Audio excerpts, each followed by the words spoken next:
Scott McTominay, Aaron Wan-Bissaka, Facundo Palestre, Hannibal Megdre, many players that we know are going to be pushed out of Manchester United this summer, or United need to actually sell. One more name to that list and a confirmation from United, or a report of a confirmation of how much it's going to be for Christian Eriksen to now leave this summer.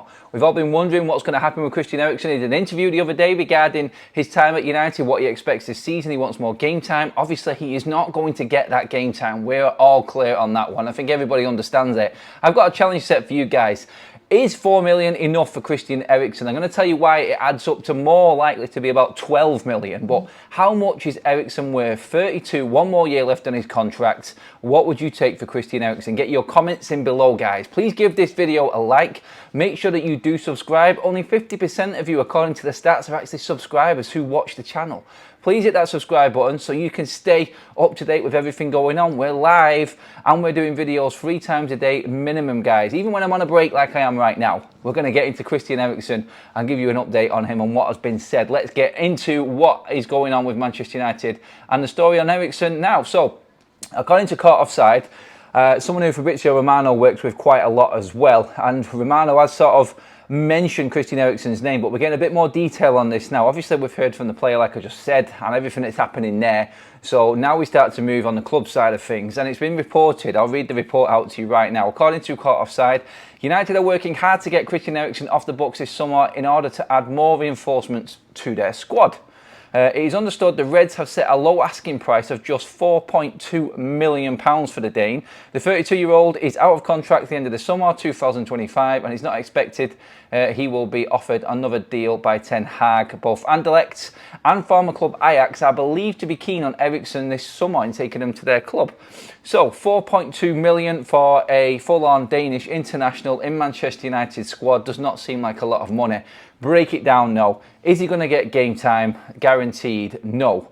Is he a future of Manchester United? No. Is he on a lot of money wage-wise? Yes. 7.8 million a year. And I think that's where Manchester United are attacking this deal. They want him off the books. If United are going to have to go into deals to try and get players like UGARTE, for instance, into our midfield in this summer, the LIGT, or maybe one other centre-back or a full-back like we've been reporting all summer, then United have to balance books. They don't necessarily have to get money in for players in a transfer fee to then buy another player. It's structured, it goes off an annual salary, it goes off everything that's reported and in them end of year reports come June 30th, 2025. And £7.8 million worth of wages off the books, added to all of that we've already got rid of, is an awful lot of money and can be counted against all of the costs that Manchester United are going to incur bringing other players in this summer. So 7.8 million plus the 4.2 million, you're looking pretty much there around about the £12 million mark, and Manchester United looking to move Christian Eriksen on, I think, personally, for that reason. It's the whole outlook. The year salary and everything like that, I feel, is more what Manchester United are trying to do in trying to get Christian Eriksen off the books. It's not like he's not got the quality. Christian Eriksen played nearly enough every single minute for Denmark and played well in that midfield, alongside a possible target for Manchester United going off other reports, and Newman as well from Sporting, the central midfielder there. One Dane in, one out. Well, we know that we've got another Dane coming in Obi Martin, the young academy forward from Arsenal. More on that in a minute, but Newman definitely not. Christian Eriksen isn't going to be enough money to cover that or help Manchester United afford that. We know we're in for UGARTE, and that's the target we need. Manchester United doing what we can to move players on. Eriksen is surplus to requirements. We know this. He's not going to get the game time. Mason Mount had a very good game. And yes, touch wood, and it's all if buts maybes. If Mason Mount stays fit this summer, then Manchester United really don't need Christian Eriksen. Bruno always stays fit, and that's the position Eriksen thrives in. Mason Mount, obviously being so much money and one of Ten Hag's, let's say, under scrutiny signings last summer, is going to be put forward before Eriksen. He is going to be the man that needs to be proved to be the right signing from last summer with the amount of money we spent on him. So he's going to be ahead of Eriksen as well. Obviously, Hannibal, like Eriksen, is going to be moved on. We're struggling to get him out of the door. Look, Eriksen is going to be going no matter what next season. So United are thinking, can we get that extra bit of money? And will this help us this summer? Well, it will in the financials for the annual, like I said. But also, Could 4 million help to get a fullback over the line if we're struggling to sell Aaron Wan-Bissaka? 15 million, in between 15 and 20 million with West Ham and where that's at right now. Another 4 million on top for Eriksen. There's another 20 million in the bank for Manchester United. And nearly, what, over £10 million in wages off the books in Wan-Bissaka and Christian Eriksen alone. That's a big chunk of change. And Manchester United obviously looking into this in depth and not just looking at the fees, what it's going to be, but like also Ten Hag said in his press conference before the Arsenal game, we have got players in this squad that we need to move on. There's players that we need to move on to bring others in. Eriksen, like we've just described, Dan. I mean, you guys tell me with your comments below. Let me know, do you think that Eriksen fits in? Is he ahead of anyone else in our team right now? For instance, Bruno Fernandes, Mason Mount, Christian Eriksen. Put them three in order and let me know what you think in the comments below. Do them three players actually, are them three players comparable? Do you ever put Christian Eriksen ahead of Mount or Bruno? Is it Bruno, Mount, Eriksen? Some people may think that Christian Eriksen has got more to offer. He's a calmer influence. We've seen it at times. He does have his plus points, Christian Eriksen. And let's be honest, who would you rather have in your squad? Eriksen or McTominay coming on off the bench?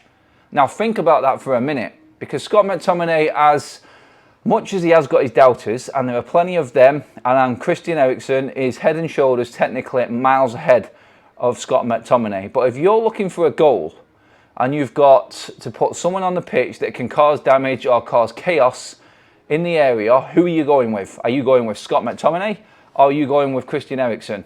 That's another thing I want you guys to let me know. Get in the comments and let me know. Guys, this is a premiere as well, so hopefully you're talking in the live chat as well with each other on this. Keep these conversations going. Let me know what you think regarding these players. Who is it in order of them three? Bruno, Mount, Eriksen. If you've got two players on the bench, squad players, who would you rather be bringing on? Scott with his size and strength, or Eriksen with his guile and calmness? They're the options you've got. I think personally Scott has got more of an impact. And I'm not just saying that because of what happened last season and the amount of goals that Scott scored off the bench and impact he had on the team in getting Manchester United to where they was. I feel like Christian Eriksen definitely is a starter and can control games better than what McTominay can. But he is going to be a squad player. Is it worth, if we cannot get anyone to take Scott McTominay, moving Eriksen on for that small fee and that big wage gone? Because let's be honest, when you compare Scott McTominay's wage to Christian Eriksen's wage, it's double. So Manchester United aren't just selling the cheaper option. Really, in the full package, it's very similar. A little bit more for Scott because you'll get more of a fee. But really, the second option for Manchester United and the make-weight deal, instead of selling Scott, has to be Christian Eriksen, does it not? You tell me. Let me know. Disagree with me if you want and put your argument across. I'll come to as many comments as I can on this video later on as well. But breaking it all down, I think time is up for Christian Eriksen. He needs to be moved on. I think United can save a lot of money in moving him on as well. He has been a great servant for United. For a free transfer, it has to go down as one of Ten Hag's better signings for me. That's another one, actually. You guys let me know, where do you rank Christian Eriksen in all of Ten Hag's signings? Where do you rank him? Who is better and where does he sit on that table? Because let's be honest, Ten Hag has bought an awful lot of players. I'm putting Eriksen up there in the top 5 of Erik Ten Hag's signings. Going into midfield again there. Sorry, not midfield, into the Danish side of things again. Obviously, Obi Martin, we're expecting an announcement hopefully tomorrow on him regarding Manchester United's offer that was given to him, the contract that's on the table. We said it would be like a week-long period. The offers have all been in about a week on Monday now, which is tomorrow. So similar to Euro, giving the young player time to decide. This has been Manchester United's tactic a lot in this transfer window, making sure that players are aware of the project, making sure that there's no rush. We are just going to make it clear how much we want you at this football club, and you decide. They're offering a lot more to these players now and offering them a better project, a structure for them to progress through into first team football. You've just heard Toby Collier talking about his time in the Manchester United starting lineup over this pre-season tour so far.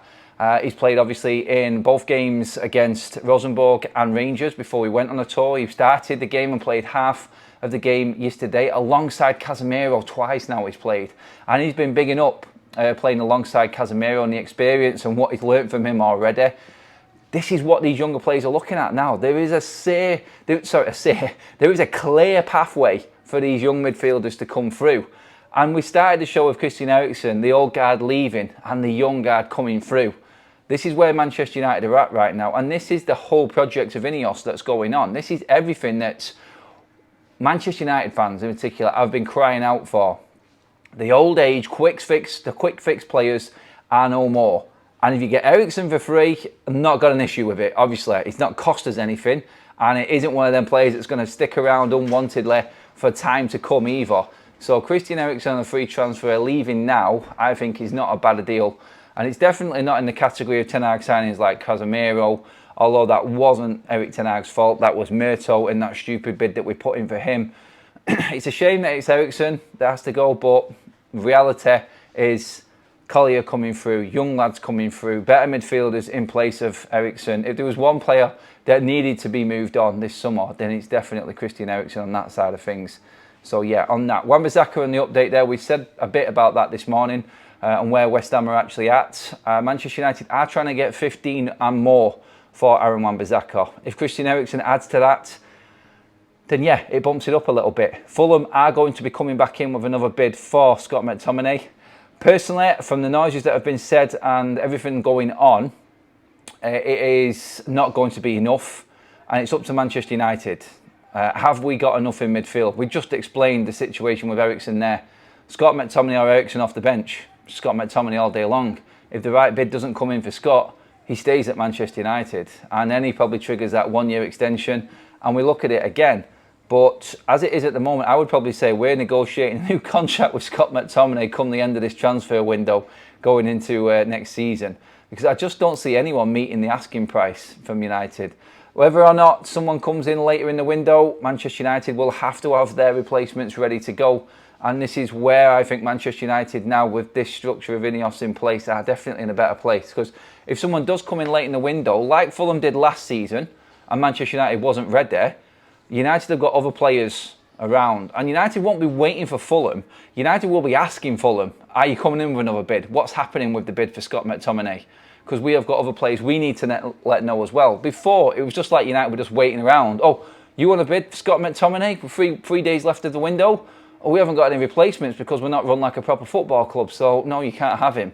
That was the time to go. That was the time to sell, but no, not United. We weren't ready. The structure wasn't right, and that's why Scott is still at Manchester United. It's as simple as that. Right now, United will be asking Fulham, and they'll be asking West Ham for the likes of Wan-Bissaka as well. What's happening? What's your next move? Where are you going? We need to move on with our business as well. We are prompting and we are making the moves, and we are making other clubs make their moves as well. And that's the difference with it this summer. And then we go on from there, really. Looking through everything else, updates regarding the injuries will come later for Rasmus Højlund and Lenny Yoro. I have been told by someone at Manchester, or someone who knows at Manchester United, the same person that was been telling us about Scott McTominay being open to the right move if the club do want to push him out. We spoke about that with Maguire and McTominay yesterday. Only if the club wants to. Both players are understanding that another move is possible for them if United want to send them out or sell them or move past them. But Yoro apparently came in to United with a foot injury already, and that's been said and rumoured coming out of Carrington, so maybe it's a recurrence of that. I don't know how medicals haven't picked up on certain things like this, but obviously when you've had a certain injury, it's weaker than what it was before. It did look like a sprain. It looks like with him walking off on his own, it's not too bad. We'll wait on news of that as well. And hopefully through the day we start to hear a little bit more from other players as well. From Collier, that was good to hear from him. Maybe we'll hear from Harry Amass as well. And Manchester United, like I said earlier on this morning, we're not in a bad place right now. We're really not in a bad place. Just flicking through everything else that is going on right now, it is basically recording. In terms of the Eriksen one, again, another report has just come up now, and it's pretty much in line with what I was saying before.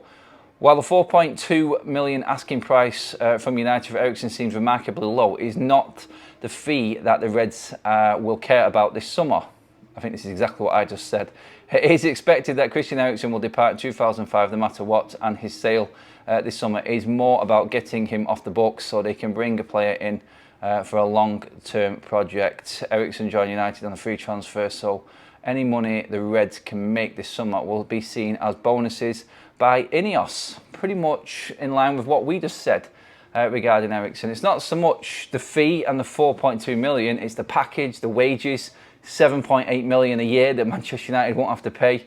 And that coming off the financials for next summer, yeah, that definitely is where Ineos are looking with this one, I think. And do you know what? You can't blame them. There's a few players like that. I mean, you add up all the wages, for instance, of Eriksen, of Palestre, of Hannibal, of Wan-Bissaka, Victor Lindelof, we spoke about this morning and last night as well.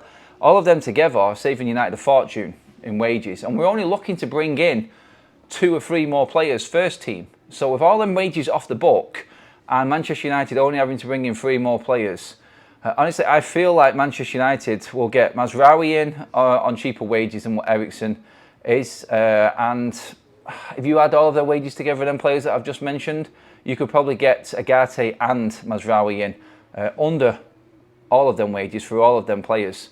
And they're players that you know are going to contribute to Manchester United's first team. Whereas Eriksen, sparingly.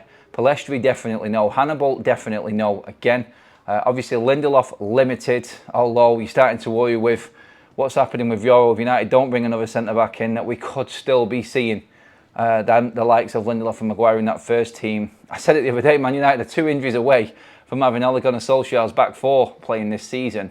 In Martinez being out, Euro being out, and you'll have Lindelof and Maguire and Wan-Bissaka and bleeding Luke Shaw playing again.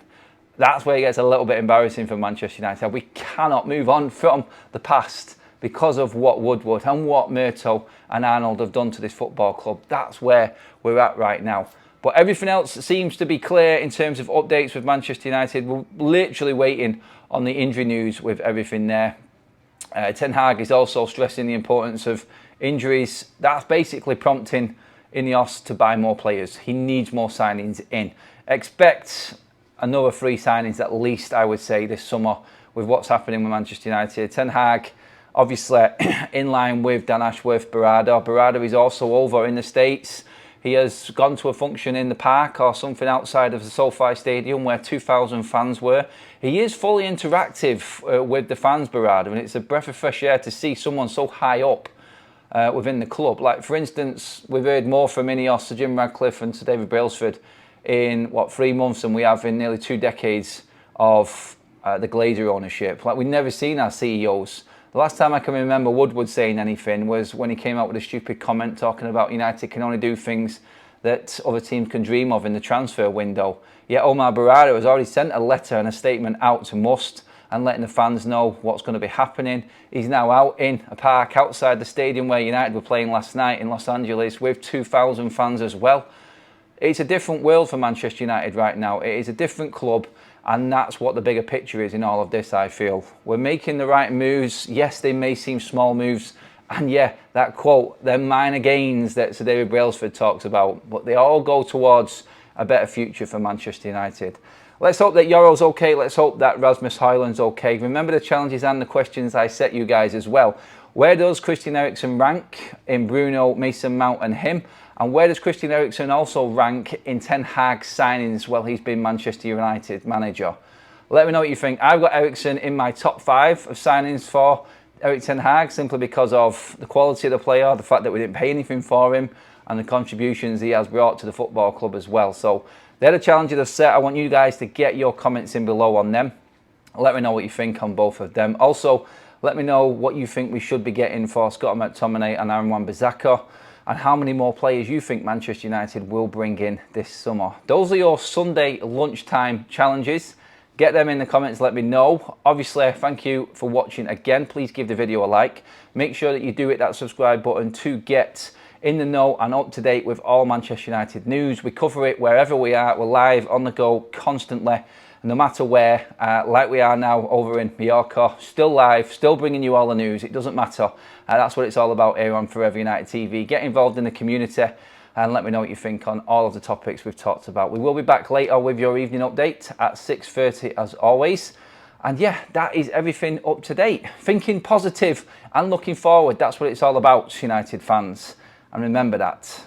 Okay, that is it. Thank you everybody for tuning in. I will see you later on this evening for the 6:30 show, as always, with all Manchester United updates.